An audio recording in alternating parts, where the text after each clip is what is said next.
নমস্কার বন্ধুরা, lazy cook চ্যানেলে আপনাদের সকলকে স্বাগত। আজ বানাচ্ছি কচু শাকের ঘন্ট। এটা পুরোপুরি রসুন ফোড়ন দিয়েই করব, একটু রসুনটা বেশি দেব।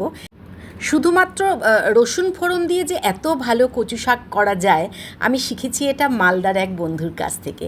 তো কচু শাক কাটা অবস্থায় আমি বাজার থেকে কিনে নিয়ে এসেছি। খুব ভালো করে 4 থেকে 5 বার জল দিয়ে খুব ভালো করে ধুয়ে নিয়েছি, পরিষ্কার করে নিয়েছি, যাতে ভেতরে কোনো নোংরা না লেগে থাকে। বেশ বড় সাইজের একটা কড়ার মধ্যে পুরো শাকটা ঢেলেছি, কিন্তু তাও মনে হচ্ছে যেন ভালো মতো ধোয়া হচ্ছে না। তো অর্ধেকটা আমি আরেকটা বাটিতে ঢেলে খুব ভালো করে ধুয়ে নিয়েছি, যাতে ভেতরে কোনো ময়লা না থাকে। প্লিজ বন্ধুরা পুরো ভিডিওটা দেখবেন।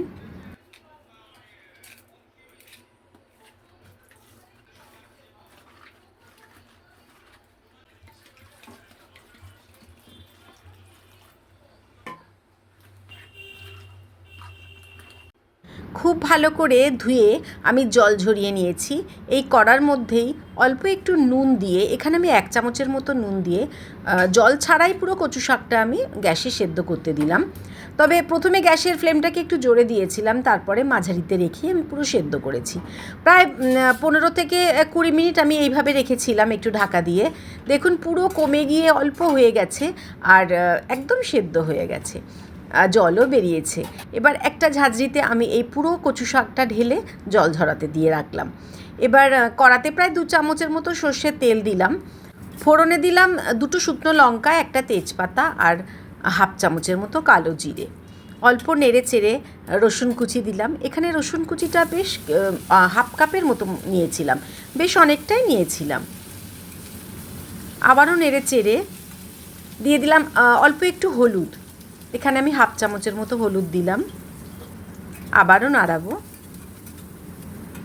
আমার বাড়ির সবাই ঝালটা একটু বেশিই খায়, তাই জন্য 2টো কাঁচা লঙ্কা একটু চিড়ে আমি এর মধ্যে দিয়ে দিলাম।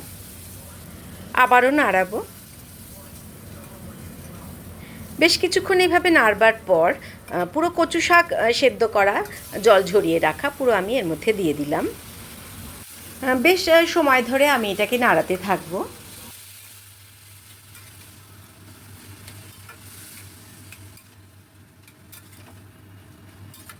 আমি এখানে 1/2 কাপের মতো কাঁচা ছোলা আগের দিন রাত থেকে ভিজিয়ে রেখেছিলাম। সেই ছোলা, ভিজিয়ে রাখা ছোলাটাও পুরো দিয়ে দিলাম। আবারও নাড়াবো।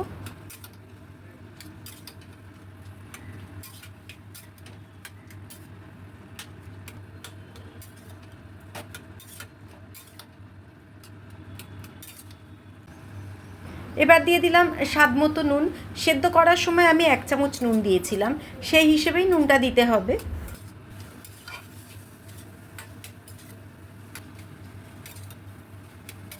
এবার দিলাম চিনি। একটু মিষ্টি মিষ্টি করার জন্য আমি এখানে 1 চামচের মতো চিনি দিলাম।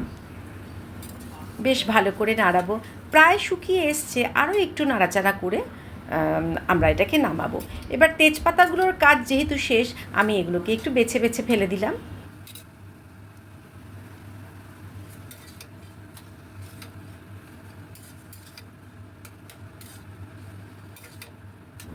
বেশ কিছুক্ষণ নাড়াচাড়া করে যখন একদম গামাখা হয়ে যাবে, যখন একদম ড্রাই হয়ে যাবে, তখন আমি এই কচু শাক নামিয়ে নেব।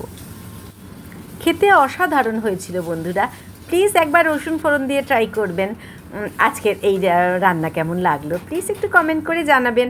ভালো লেগে থাকলে রোজ যেমন বলি একটু লাইক দেবেন, একটু শেয়ার করবেন। আর নতুন বন্ধুরা যদি ভালো লেগে থাকে প্লিজ আমার চ্যানেলটাকে একটু সাবস্ক্রাইব করবেন। পুরো কচু শাকটা নামিয়ে নেওয়ার পরে একটা কাঁচা লঙ্কা ওপরে রাখবো আর 1 চামচের মতো কাঁচা সর্ষের তেল আমি ওপর থেকে ছড়িয়ে দেবো।